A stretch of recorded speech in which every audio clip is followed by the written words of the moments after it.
అబ్బో ఇక్కడ కేజీ చీరలు కొంటే అర కేజీ చీరలు ఫ్రీ అంట. మంగళ్య షాపింగ్ మాల్ కేజీల్లో సేల్, టన్నుల్లో ఆనందం. ఇవాళ సరూర్ నగర్ లో బీఆర్ఎస్ యువ సంగ్రామ సభ జరగనుంది. యువ సంగ్రామ సభకు వెళ్లకుండా మాజీ మంత్రి సబితా ఇంద్రారెడ్డి, ఆర్ఎస్ ప్రవీణ్ ను అరెస్ట్ చేశారు పోలీసులు. కోర్టు అనుమతున్నా హౌస్ అరెస్ట్ చేయడంపై ఆగ్రహం వ్యక్తం చేస్తున్నారు.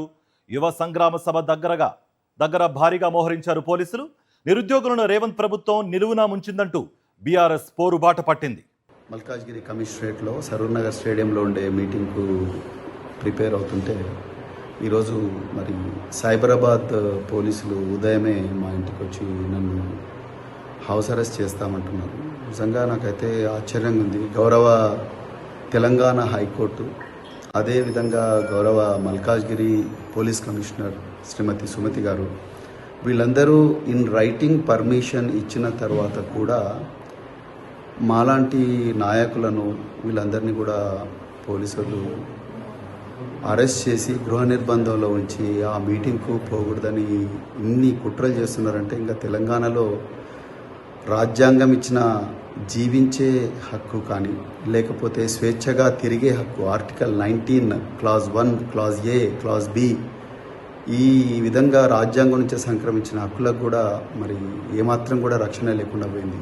మరి ఏ ముఖం పెట్టుకొని రాహుల్ గాంధీ సంవిధాన్ బచావో రాజ్యాంగాన్ని రక్షిద్దామంటున్నారు.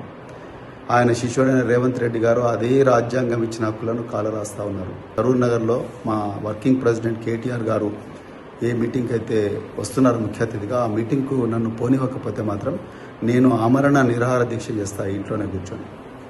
నేను డీజీపీ గారికి, హోంమంత్రి రేవంత్ రెడ్డి గారికి నేను క్లియర్గా చెప్తున్నా, ఇది ఒక వార్నింగ్. రేవంత్ రెడ్డి గారు, రాజ్యాంగం బాబాసాహెబ్ అంబేద్కర్ గారు నాకు ఆర్టికల్ 19 ప్రకారం నాకు స్వేచ్ఛగా తిరిగే హక్కు, స్వేచ్ఛగా మాట్లాడే హక్కు ఇచ్చిండ్రు. కానీ మీ పోలీసు వాళ్ళు ఇలా నన్ను ఆపుతా ఉన్నారు.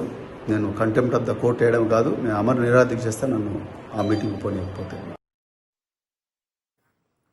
ఇదే అంశానికి సంబంధించి మరింత సమాచారం సరూర్ నగర్ నుంచి మా ప్రతినిధి దిలీప్ లైవ్ ద్వారా అందిస్తారు. దిలీప్, బీఆర్ఎస్ నేతలు చెప్తోంది ఒకటే, మా దగ్గర కోర్టు పర్మిషన్ ఉన్నా కూడా మమ్మల్ని హౌస్ అరెస్ట్ చేస్తున్నారు.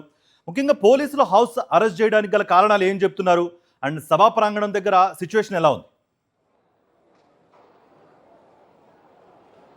ఎస్ కార్తిక్, సో మరికొద్ది సేపట్లోనే బీఆర్ఎస్ పార్టీ తలపెట్టినటువంటి యువ సంగ్రామ సదస్సు ప్రారంభం కాబోతుంది.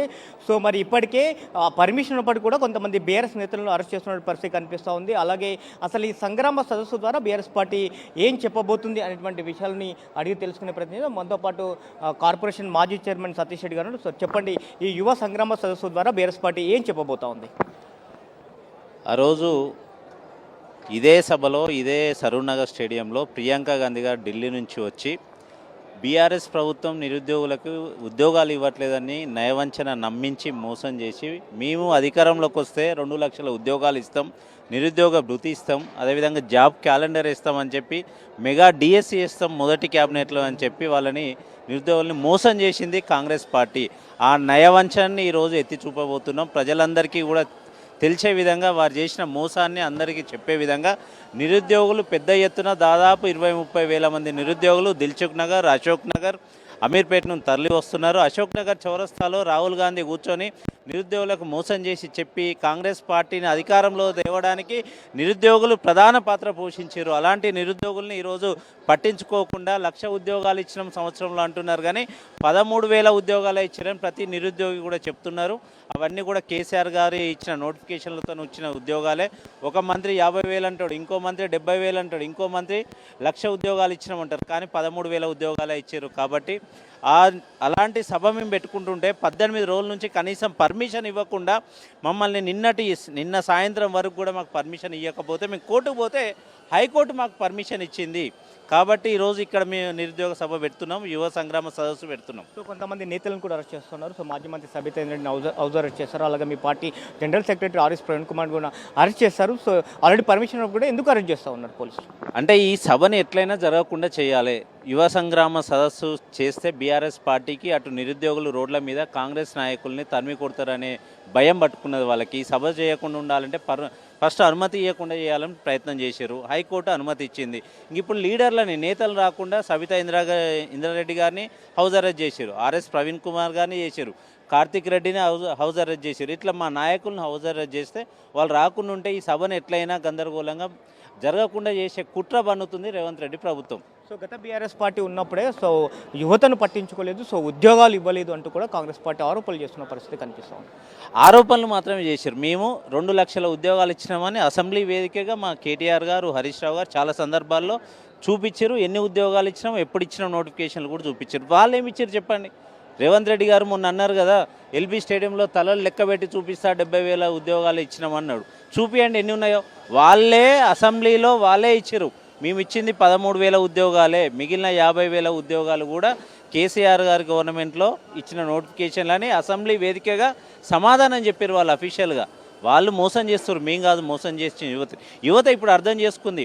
వాళ్ళ మాటలకి రాహుల్ గాంధీ, ప్రియాంక గాంధీ, రేవంత్ రెడ్డి మాటలకి మోసపోయినాం, మేము తప్పు చేసినాం, మళ్ళీ మాకు కేసీఆర్ గారు రావాల్సిందే అని నిరుద్యోగులే స్వచ్ఛందంగా ఇక్కడ తరలి వస్తున్నారు ఈరోజు.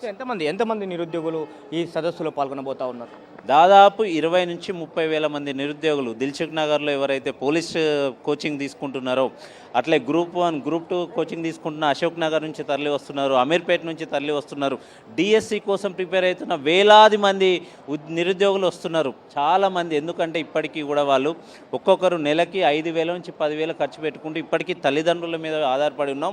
31 నెలల నుంచి ఎప్పుడెప్పుడు ఉద్యోగ నోటిఫికేషన్లు వస్తాయా అని ఇప్పటికే 4-5 లక్షలు ఖర్చు పెట్టుకున్న నిరుద్యోగులు ఇప్పుడు అందరు బాధల్లో ఉన్నారు వాళ్ళు. సో నిరుద్యోగులకు బీఆర్ఎస్ పార్టీ ఏ రకమైనటువంటి భరోసా కల్పించబోతుంది? సో మీరు మళ్ళీ అధికారంలోకి వస్తామని పదే చెప్తా ఉన్నారు. సో మళ్ళీ బీఆర్ఎస్ పార్టీ అధికారంలోకి వస్తే నిరుద్యోగులకు ఎలాంటి హామీలు ఇవ్వబోతా ఉంది? ఇవాళ ఏమైనా కేటీఆర్ స్పష్టం చేసే అవకాశం ఉందా? ఇంకా మాకు రావడానికి 2.5 సంవత్సరాలు ఉంది. ఈ 2.5 సంవత్సరాల్లో రేవంత్ రెడ్డి ప్రభుత్వం ఎట్లా నయవంచన చేసింది, నిరుద్యోగులను ఎట్లా మరిన్ని అప్డేట్స్ కోసం ఛానల్ను సబ్స్క్రైబ్ చేయండి. నోటిఫికేషన్స్ కోసం బెల్ ఐకాన్ పై క్లిక్ చేయండి.